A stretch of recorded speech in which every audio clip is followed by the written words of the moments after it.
다 함께 성경 암송하심으로 새벽 기도회 시작하겠습니다. 너희는 사도들과 선지자들의 터 위에 세우심을 입은 자라. 그리스도 예수께서 친히 모퉁이 돌이 되셨느니라. 그의 안에서 건물마다 서로 연결하여 주 안에서 성전이 되어가고 너희도 성령 안에서 하나님이 거하실 처소가 되기 위하여 그리스도 예수 안에서 함께 지어져 가느니라. 아멘. 오늘 우리가 함께 은혜 받을 말씀은 사사기 3장 1절에서 11절 말씀입니다. 저는 5절과 6절을 봉독하겠습니다.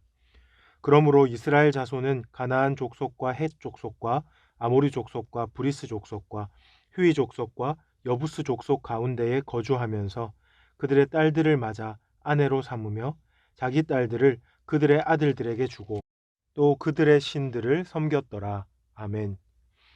오늘 본문은 크게 두 부분으로 나눌 수 있습니다. 1절부터 6절까지는 하나님께서 남겨두신 이방 민족들과 관련된 기사가 나오고 7절부터 11절까지에는 이스라엘의 첫 사사 온니엘에 대한 기사가 기록되어 있습니다. 먼저 앞부분 내용을 함께 살펴보겠습니다. 여기에서 우리는 하나님께서 전쟁을 알지 못하는 이스라엘 자녀 세대들 앞에 이방 민족을 남겨두신 이유를 구체적으로 알 수 있습니다. 그 이유는 크게 두 가지인데요. 첫 번째는 가나안 정복 세대, 즉 부모 세대의 불순종에 대한 결과입니다. 이로써 하나님은 그분의 말씀에 불순종하면 결국 악한 결과에 빠지게 된다는 것을 분명히 보여주고 계십니다. 그러나 하나님이 이렇게 이방 민족을 남겨두신 이유는 그것으로 다가 아닙니다. 그들 남겨두신 두 번째 이유는 이 이방 민족들을 통해서 이스라엘의 자녀 세대가 다시 하나님께로 돌아오기를 원하셨기 때문입니다. 1절 마지막 부분에 보시면 이스라엘을 시험하려 하시며 라는 말씀이 나오는데 여기서 하나님께서 주시는 시험은 단지 그들이 잘하나 못하나 보자 이런 시험이 아닙니다. 하나님은 이스라엘의 자녀 세대에게 이방 민족으로 인한 어려움과 고통을 주심으로 그들이 의지할 분이 오직 여호와 하나님이라는 사실을 깨닫게 만들고자 하셨습니다. 또한 그들로 하여금 다시 하나님만 의지하도록 이끄시고자 하셨습니다. 이 두 가지 이유를 종합해 보면서 우리는 성도로서 우리 자녀 세대에게 반드시 남겨주어야 할 것이 무엇인지를 다시 한번 생각해 보게 됩니다. 우리가 하나님께 불순종하게 되면 우리는 그들에게 불순종의 결과를 물려주게 되는 것입니다. 우리가 하나님을 믿는다고 하면서도 말씀에 순종하지 않고 내 행복, 내 이익만 추구하면서 산다면 우리 자녀들도 그러한 신앙 수준을 뛰어넘기가 쉽지 않을 것입니다. 왜냐하면 자녀는 부모에게 본대로 배운 대로 행하기 때문입니다.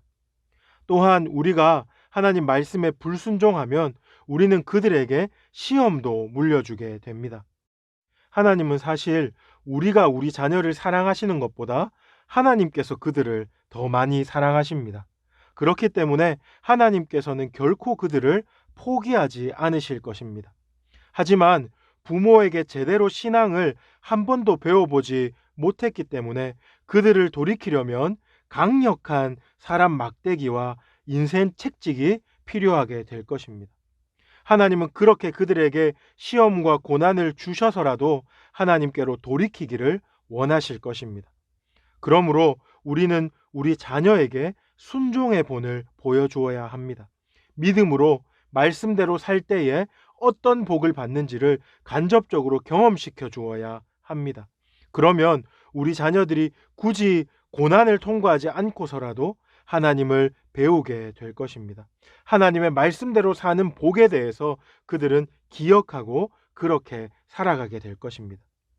분명히 그들 또한 그들 자신의 죄 때문에 여전히 씨름하겠지만 훨씬 더 안전한 기초 위에서 신앙생활을 시작하게 될 것이고 우리보다 훨씬 더 시행착오를 줄이고 더욱더 경건한 삶을 살아가게 될 것입니다. 우리는 이것을 기억하면서 지금이라도 우리 자녀에게 믿음의 본을, 순종의 본을 잘 보여주어야 할 것입니다.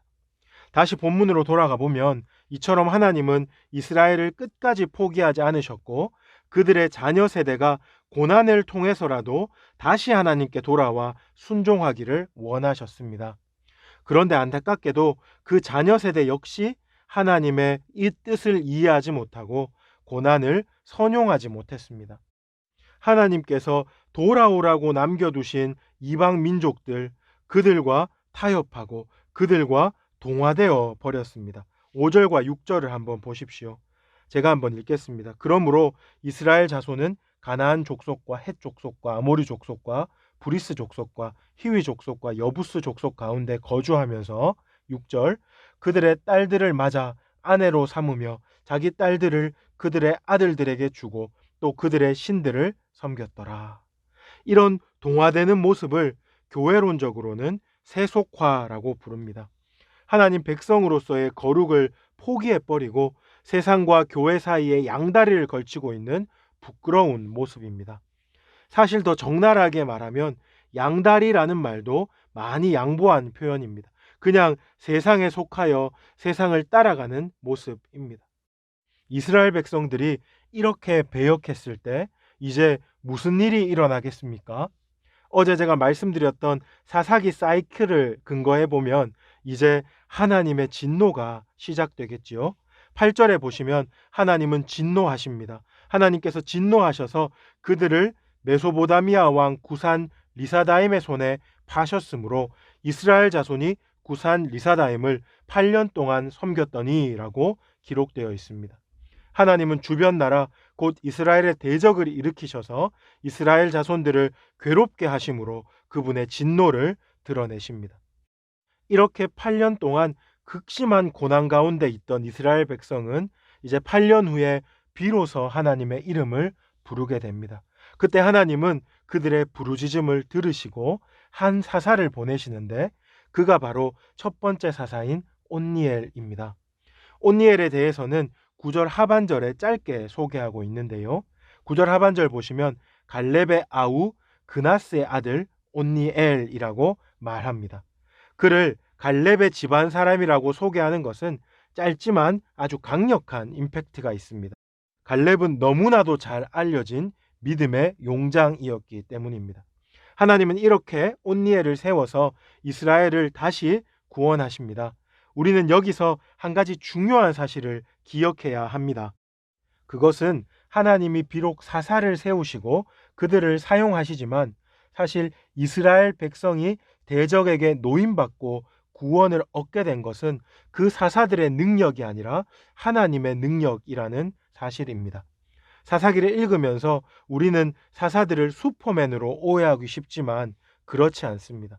사사들에게 하나님께서 그분의 영을 부어주시고 그들을 사용하셔서 하나님께서 구원을 베푸신다 하는 것을 우리는 10절에서 확인해 볼 수 있겠습니다. 제가 10절을 읽겠습니다. 여호와의 영이 그에게 임하셨으므로 그가 이스라엘의 사사가 되어 나가서 싸울 때에 여호와께서 메소보다미아 왕 구산 리사다임을 그의 손에 넘겨주심에 온니엘의 손이 구산 리사다임을 이기니라. 그러므로 사랑하는 여러분, 우리도 하나님께 이렇게 쓰임받기를 기도할 수 있습니다. 하나님의 영이 임하시면 우리같이 미약한 자들도 우리 가정을 위한 사사로, 우리 공동체를 위한 사사로, 나라와 민족을 위한 사사로 쓰임받을 수 있게 되는 것입니다.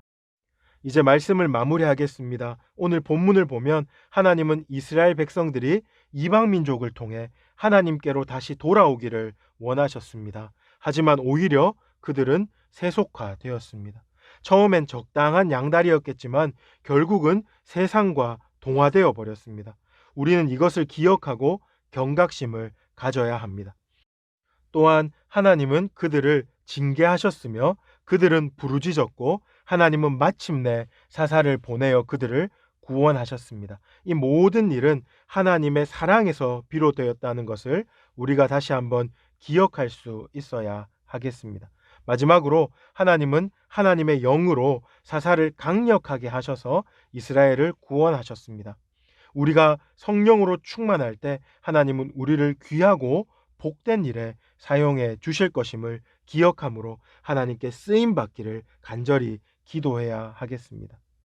이제 들었던 말씀들의 교훈을 생각하면서 세 가지 기도 제목 나누고 함께 기도하시겠습니다. 첫 번째로 하나님의 말씀에 온전히 순종하여 우리 다음 세대에게 믿음의 유산을 물려주게 하여 주옵소서. 우리 모두가 하나님의 영에 충만하여 또한 귀하게 쓰임받는 인생이 되게 하여 주옵소서. 내일은 주일입니다. 내일 드려지는 주일 예배 가운데 하나님의 강력한 임재하심이 있게 하여 주옵소서. 말씀 전하는 담임 목사님을 붙들어 주시옵소서. 마지막 세 번째로 코로나19 사태가 하루속히 종식되게 하여 주옵시고 어려운 때에 교회와 성도를 지켜주시고 국민들의 안전을 보호하여 주옵소서. 특별히 우리 교회 위에 긍휼을 베풀어 주시옵소서. 나눈 기도 제목과 여러분 가지고 계신 기도 제목 가지고 우리 주여 부르짖고 합심으로 기도하시겠습니다. 주여